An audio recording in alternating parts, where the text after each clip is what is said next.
dia. Bom dia. Hoje vamos gravar mais uma videoaula para os nossos ouvintes do canal do YouTube, aqueles que nos acompanham. Vocês viram agora há pouco as pessoas acompanhando, pedindo novos vídeos, há tempo que a gente não grava nenhum vídeo. Meu nome é Carlos Alberto Silva Ferreira, para aqueles que nos ouvem, que nos vêem nesse momento, através do YouTube. E vamos falar hoje sobre saúde emocional, continuar falando sobre sentimentos. Na aula anterior eu falei da importância dos sentimentos. Provérbios 4:23 diz: sobre tudo que se deve guardar, guarda o teu coração, porque dele procedem as saídas da vida. Há vários textos de Provérbios que diz que o coração alegre formoseia o rosto, mas pela dor do coração o espírito se abate. O sentimento bom serve de remédio, mas o espírito abatido seca até os ossos. E são vários textos de Provérbios nesse mesmo sentido, nessa mesma ideia, nesse mesmo naipe. Você gosta dessa expressão? Então, os sentimentos, eles têm poder sobre a nossa saúde, sobre a nossa vida. Os sentimentos que temos dentro de nós, eles nos fazem bem ou nos fazem mal. Em geral, as pessoas que não têm conhecimento do ser humano, não têm conhecimento de psicologia, às vezes têm até cursos, que às vezes até são formadas em outras áreas, teologia, medicina, às vezes, né? Embora a área médica entenda muito da área psicológica, mas às vezes não tem essa compreensão tão profunda. Às vezes, outras áreas, principalmente no meio religioso, a gente vê alguém com um problema emocional, sentimental, a pessoa carregando, portando um sentimento desfavorável para ela mesma, e a gente tem a falha de querer que a pessoa mude aquele sentimento, sem antes reconhecer o sentimento, aceitar o sentimento, confessar esse sentimento, expressar esse sentimento. Por exemplo, um exemplo que eu já dei várias vezes, o pastor que perdeu os olhos, ou já teve caso de gente que perdeu a perna, ou perdeu um ente querido, e está triste por isso.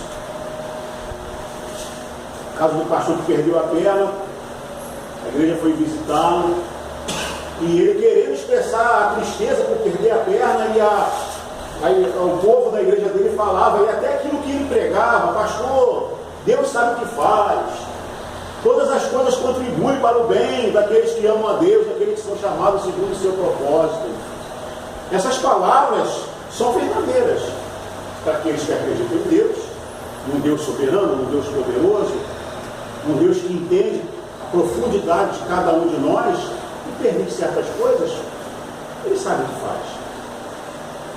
E, no final das contas, para quem entende isso, vive a Bíblia, chega a essa compreensão que todas as coisas Deus faz com que todas as coisas cooperem para o bem daqueles que o amam, daqueles que são chamados segundo o seu propósito. Mas a primeira coisa para que Deus fazer a coisa cooperar é que nós precisamos amá-lo. Isso se aplica àqueles que amam a Deus. E muitas vezes essas pessoas que amam a Deus e são tementes a Deus, elas ficam confusas. Por quê que o mal me aconteceu? Porque logo eu que sou um servo, porque logo eu que faço tudo direito de acordo com o que Deus quer, obedeço, amo as coisas de Deus, porque eu perdi o olho, porque eu perdi a perna, porque eu perdi o filho. E a pessoa, quando sofre esse solavanco na sua existência, ela precisa de um tempo, inclusive, para questionar, admitir esse sentimento. Quando vem o outro e diz: você não pode sentir isso, está fazendo com que a pessoa enterre um sentimento, e esse sentimento enterrado, negado, não confessado, não compartilhado, não falado, vai adoecer a pessoa muito mais. Manter um sentimento desfavorável dentro de nós vai nos fazer mal, vai nos adoecer. Escondê-lo mais ainda dentro de nós, enterrar mais fundo dentro de nós, vai nos fazer muito mais mal. Vai nos fazer mal ao quadrado, a N vezes, a N potência. E matemática significa que isso vai ser multiplicado diversas vezes. Sentimento não falado, não compartilhado, não confessado, não trabalhado, não elaborado, ele vai nos fazer muito mais mal. Então aquele pastor ali deitado na cama, querendo falar da sua dor, e não teve espaço, porque o povo ia chegando, ia empurrando aquele sentimento mais para dentro, ele foi entrando em depressão, e sem poder falar também que estava em depressão. E aí a pessoa adoece, porque é mais fácil falar que está doente. E em alguns ambientes nem isso pode, nem direito de ficar doente, o crente pode, né? Porque tem alguns segmentos religiosos que o crente não pode adoecer. Se está doente é porque está internado, está errado, porque é o Deus da cura. Então nem adoecer pode. Ele é o Deus da cura porque ele cura quem? Ele está doente. Mas essa é uma outra história. Finalmente esse pastor vai ser visitado por uma pessoa que nem é tão teológico assim, e vai lá e fala: puxa vida, pastor, que coisa chata, o Senhor perdeu a perna. O cara faz um lamento junto com o pastor, e parece que naquele momento o pastor recebe permissão para botar a sua dor para fora, e ele chora. Ele chora, ele chora, ele chora, ele chora copiosamente, ele grita, ele bota a dor para fora. Depois que a dor é colocada para fora, aí ele pode começar a reinterpretar aquela situação. Foi a nossa aula de ontem. Ver o problema com outros olhos, de uma outra maneira. Diz a terapia cognitiva, racional cognitiva.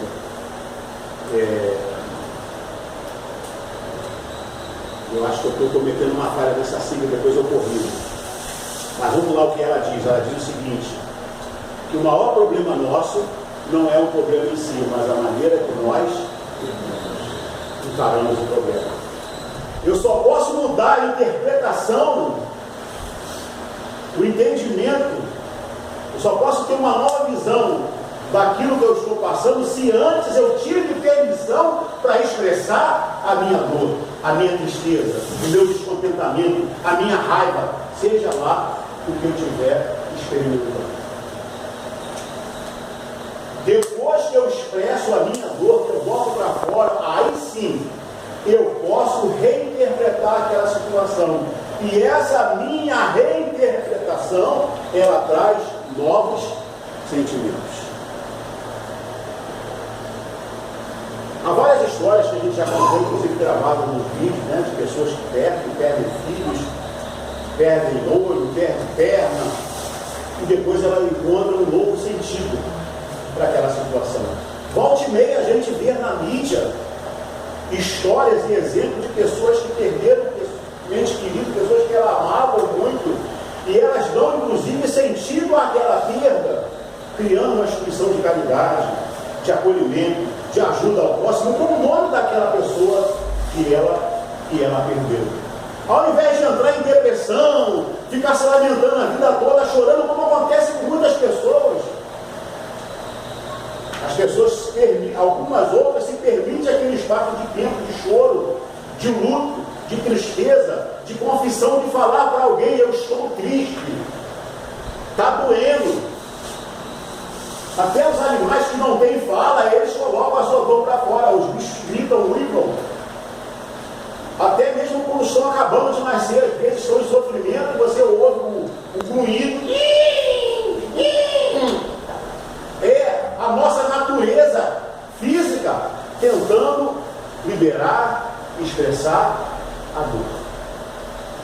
Precisamos de um tempo e de um espaço e de um lugar adequado para colocar essa dor para fora. Alguém que nos ouça, sem estar criticando, você não pode sentir isso. Não, isso você não pode sentir. Pode sim, eu sou humano e eu tenho capacidade e o direito de sentir qualquer coisa. Agora, eu posso escolher se eu quero continuar me sentindo daquele jeito ou se eu quero mudar esse sentimento. Se eu quiser mudar esse sentimento, eu preciso expressá-lo. Expressei, botei para fora.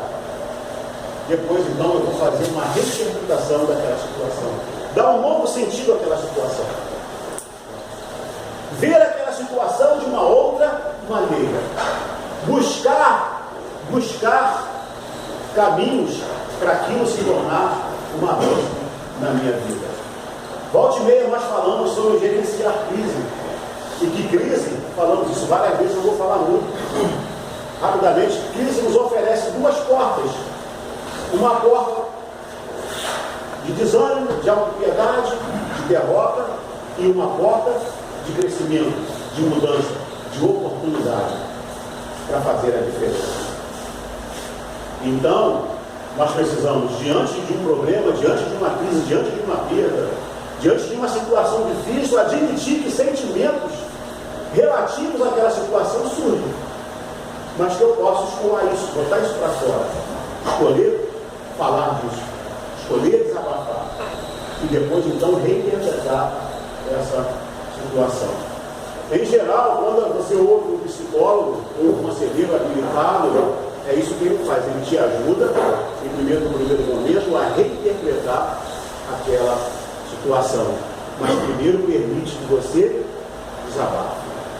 A segunda coisa que nós podemos falar sobre o sentimento, a importância de mudar o sentimento, é que às vezes, mesmo reinterpretando aquela situação, o sentimento é persistente, o sentimento está ali presente, incomodando, não querendo, se recusando a ir embora. O que nós podemos fazer nessa situação? Aplicar aquilo que nos ensinou o famoso psicólogo William James, um dos primeiros psicólogos americanos, precursor inclusive do famoso behaviorismo. William James era de uma escola chamada funcionalista, que foi precursora do behaviorismo ou a terapia comportamental. E William James ensinava o seguinte: os sentimentos acompanham as ações, ou os sentimentos seguem as ações. O que isso quer dizer? Quer dizer que se você se comporta de determinada forma, você vai gerar sentimentos de acordo com aquela conduta. E, inclusive, a Bíblia tem uns ensinamentos muito interessantes, ensinamento por Cristo, e diz assim: amai os vossos inimigos e orai pelos que vos perseguem. Obviamente que ele está falando de um tipo de amor aí que não é esse amor de querer estar junto, beijando, né? A gente confunde, porque existe esse amor que a gente quer estar pertinho, quer estar beijando, quer estar cheirando, quer um chaveiro. E às vezes, como eu já falei em muitas outras palestras, e vou falar inclusive, voltar a repetir aqui nesse grupo, muitas vezes é isso que nos magoa, porque às vezes a gente quer estar perto e o outro é que não quer. A gente quer a proximidade e o outro que não quer, isso machuca. Mas o que Jesus está falando é algo completamente diferente. Ele está falando de alguém que me persegue, alguém que me faz mal, e ele não está dizendo que eu devo estar perto dessa pessoa, pelo contrário. Se você acompanhar o contexto todo dos ensinos do Cristo, você vai perceber que há situações que você deve ficar de longe. Ele vai falar em Mateus 18, olha só, se a pessoa quer que vai te fazer mal, se afasta dele, mantém distância dele. Mateus 18, para aqueles que tiverem dúvida do que Cristo ensina isso, leia lá Mateus 18. Mas eu me afasto dele, mas o que eu faço? Eu oro para que Deus tenha misericórdia dele, que abençoe a vida dele, que ele tenha a oportunidade que eu tenho de ser feliz. Se sou crente, que ele tenha a oportunidade de conhecer a fé que eu conheço. Tem misericórdia. Mas ele lá, é esse tipo de amor, é só ele lá e eu aqui. Quando eu oro por ele, às vezes eu estou com raiva ainda, eu preciso admitir isso. O que eu queria na verdade é que o raio partisse a cabeça dele. Eu preciso admitir esse sentimento. Se eu negar esse sentimento para mim mesmo, eu vou adoecer. Se eu mantenho um sentimento de raiva e vivo ele desgraçado, tomara que morra, tomara que um raio caia na sua cabeça, eu estou fazendo mal para quem? Para ele ou para mim? Eu estou alimentando um sentimento venenoso dentro de mim que faz mal para mim mesmo. Como diz o William James, não é o Shakespeare, William Shakespeare, outro William, como diz Shakespeare, guardar raiva é como tomar veneno, esperando que a outra pessoa morra.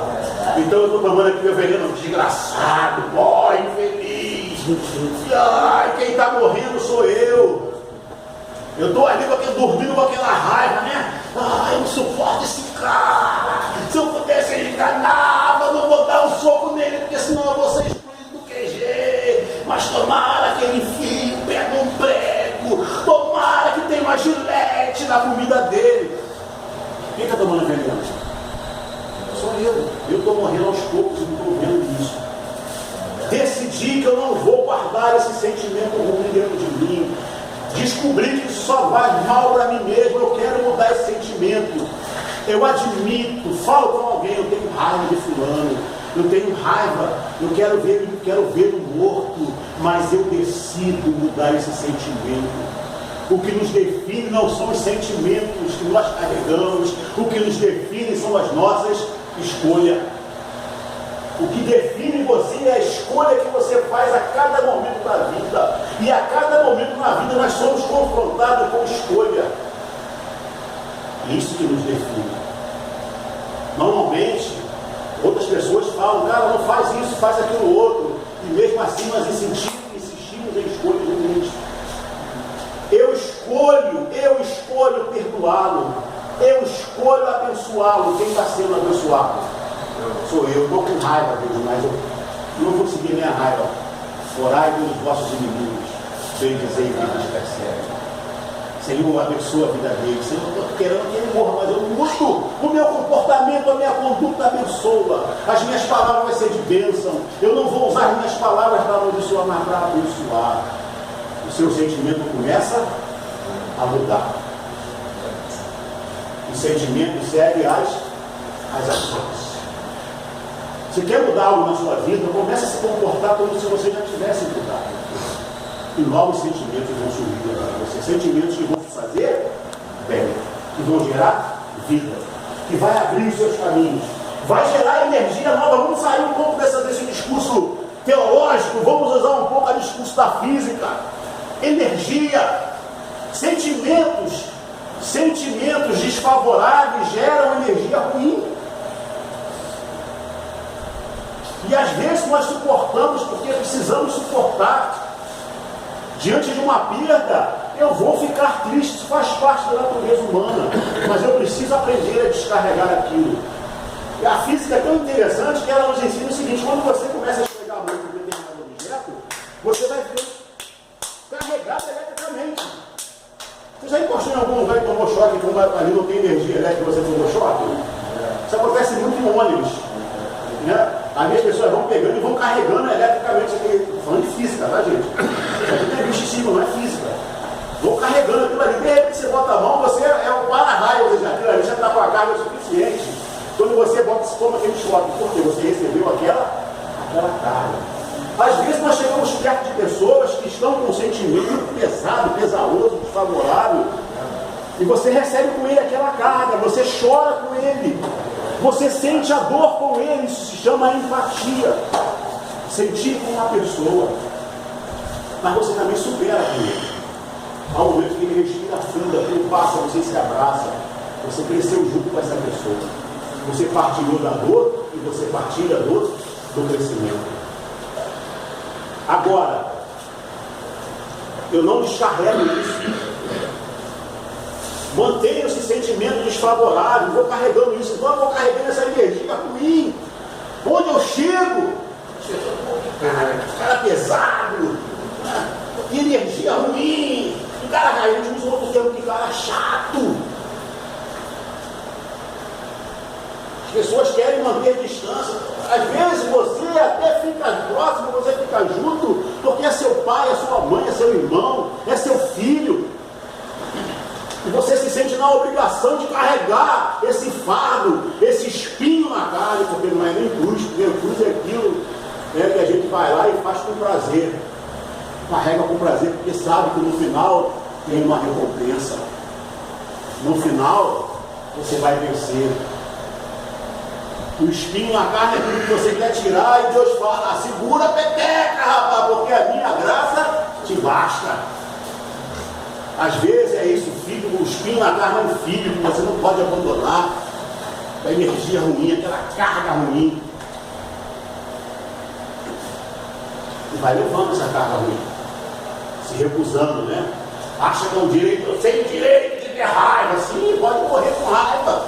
Tem direito sim de morrer, acabar com a sua vida. O problema é que as pessoas vão se afastar disso, porque ninguém aguenta isso. A não ser aquelas pessoas que amam demais. Então eu quero mudar isso, mudo o meu comportamento, mudo a minha conduta, mudo o meu proceder. Eu faço uma escolha de agir diferente. Isso é uma escolha. O sentimento segue as ações. O que me define são as minhas escolhas. Qual é a escolha que você faz hoje? Diante desse discurso, diante dessa palestra, você deve se levar de sentimentos que você carrega. São vários sentimentos, são 430 sentimentos. Tristeza, mágoa, alegria, raiva, medo, culpa, ressentimento, paz, fé. Ué, fé é um sentimento? Não é fé, é um sentimento. Isso eu explico num outro vídeo, não vou explicar hoje. São muitos sentimentos. Alguns são favoráveis e alguns são desfavoráveis. Alguns promovem boa energia, alguns energia negativa. Essas coisas precisam existir. Elas fazem parte da existência. Tanto o negativo quanto o positivo. A física, não é? Nos mostra isso. Toda a existência é feita dessas duas forças. E ao equilíbrio dessas forças que a coisa flui. Então eu preciso admitir que há momentos na vida eu vou experimentar sentimentos desfavoráveis. Eu não gosto de usar necessariamente sentimento negativo. Ele não é negativo, porque ele é, e não é nem o sentimento que é desfavorável. Eu quero me corrigir, porque eu falei isso várias vezes, não é nem o sentimento que é desfavorável. Desfavorável é a situação. Nem o sentimento é negativo, nem desfavorável. Negativa é a situação, desfavorável é a situação. Diante de uma perda, eu fico triste. O sentimento é negativo? Não. O sentimento é desfavorável? Não. Desfavorável é a situação. O sentimento é apropriado àquela situação. Agora, se eu continuo alimentando aquele sentimento fora do tempo, ou seja, aquela situação passa e eu continuo carregando aquele sentimento aí, ele se torna desfavorável, porque ele não corresponde à mudança da vida, o progresso da vida, o fluxo da vida. Outras coisas vão acontecendo, eu posso estar experimentando um sentimento diferente, mas eu estou preso, não posso, não tenho direito de ser feliz. Eu perdi meu filho está morto, tem 10 anos que meu filho morreu, meu Deus, eu não posso experimentar felicidade. A pessoa começa a ficar feliz um pouquinho e vem uma vozinha fantástica que diz: você não tem direito de ser feliz, seu filho morreu novo, seu filho não viveu a vida dele, tadinho dele, coitado dele. E aí uma pessoa fica triste de novo. Ou seja, o tempo passou, mas a pessoa não se refez, não se reinventou, não se reconstruiu, não deu um significado novo à perda daquela pessoa. Eu normalmente costumo falar, para quem tem essas histórias, eu costumo falar assim: olha só, imagina fulano na eternidade. Aí, você acha que ele quer ver você triste ou você feliz? Imagine fulano na eternidade. Você acha que ele está sofrendo ou ele está numa boa? Normalmente a pessoa fala que está numa boa, está com Deus. Deixa ele ficar na boa, né? E fica você também numa boa. É uma maneira de reinterpretar a situação. Algumas pessoas falam, não, ele está no inferno, ele morreu sem Jesus. Meu pai morreu, alcoolista, bebia cachaça como se fosse água. Atravessou a rua e foi atropelado, morreu sem aceitar Jesus, está no inferno. Como você vai saber? Como é que você pode saber o que estava no coração do cara? E se ele aceitou nos últimos minutos ali, entre ele e Deus, entre a vida e a morte, ele falou, ah, meu Deus, eu fui imprestável a vida toda, mas me aceita aí no teu reino, né? Ladrão na cruz, e de repente na última hora ele foi para o céu. Agora você vai falar assim, eu vou fazer a mesma coisa. Cuidado, tá?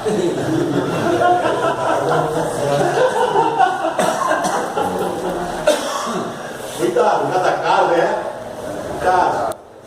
Fala para você, não sabe, de repente ele está lá numa boa e você aqui sofrendo desnecessariamente e de mais a mais. O teu sofrimento não vai poder mudar o destino dele. O que foi feito está feito. Se permita ser feliz. E a pessoa então, ela reinterpreta aquela situação e se permite nascer de novo sentimento. Mas se mesmo assim, depois disso tudo, depois de reinterpretar, depois de me comportar diferente, eu continuo sendo perseguido por aquele sentimento. E aí nós estamos então numa área um pouco mais profunda. Estamos numa área que apenas Deus e a terapia dinâmica ou as terapias de visão psicanalítica podem ajudar. Chega a ser psicose? Ou seja, porque isso vem de uma outra ordem, nasce de uma outra ordem, é a ordem do inconsciente. Há um famoso neurocientista chamado Joseph Ledoux, que faz pesquisa sobre emoções. Joseph Ledoux, há um livro dele chamado Cérebro Emocional. Quem quiser pode baixar, tem na internet. Quem tiver acesso à internet, quiser ler o livro, vale a pena. Cérebro Emocional. Depois de transitar em várias pesquisas e reafirmar tudo que eu disse para vocês até agora, ele chega à conclusão do seguinte: a maior parte dos nossos impulsos são inconscientes. E ele diz uma frase muito interessante, e Freud tinha razão. A maior parte dos nossos impulsos são inconscientes. Ou seja, você ouve isso tudo, percebe isso tudo, e boa parte de vocês não consegue colocar em prática. Por quê? Porque há questões que estão no nível e da ordem do inconsciente. Bom, se é inconsciente, você não tem consciência, não tem como fazer nada. Inclusive, teologicamente, eu sou a favor, eu tenho na teologia, que você não é responsável se você não pode exercer escolha. Isso é uma teologia minha, que você só é responsabilizado quando você tem capacidade de exercer escolha. Aliás, isso é um princípio jurídico. Uma pessoa só pode ser considerada culpada se ela for capaz de discernir entre o certo e o errado e for capaz de se posicionar diante dessa visão, diante dessa percepção. Eu não acho que Deus seja menos do que o sistema jurídico humano. Eu acho que Deus é sempre mais para favorecer o réu. Não é isso que diz o nosso sistema jurídico? O sistema jurídico nosso, ele sempre tenta favorecer o réu. Na dúvida, quem é favorecido? O réu. Mudou a lei. Qual é a lei mais favorável que deve ser aplicada? A que favoreça o réu. O nosso sistema jurídico, ele é todo montado assim, ó. Procure sempre favorecer o réu. Por que que Deus misericordioso, bondoso, grandioso, incomensurável seria diferente?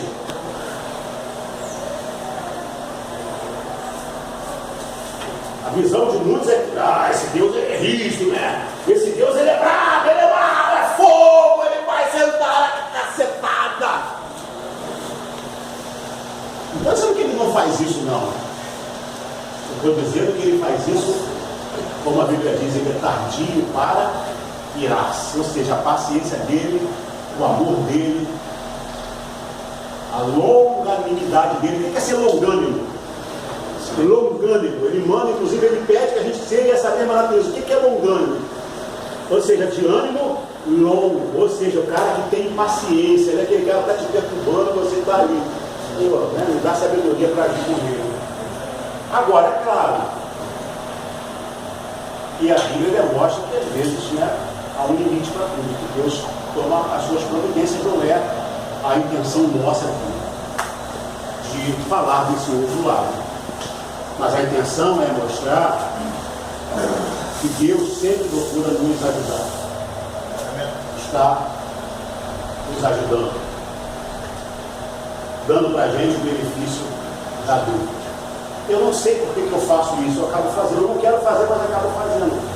Você ainda não teve a oportunidade de fazer a escolha. Então, quando você faz, sem ter essa oportunidade de fazer uma escolha, eu não acho que Deus vai te castigar por causa disso. Agora, você vai ser confrontado uma hora e vai precisar fazer uma escolha.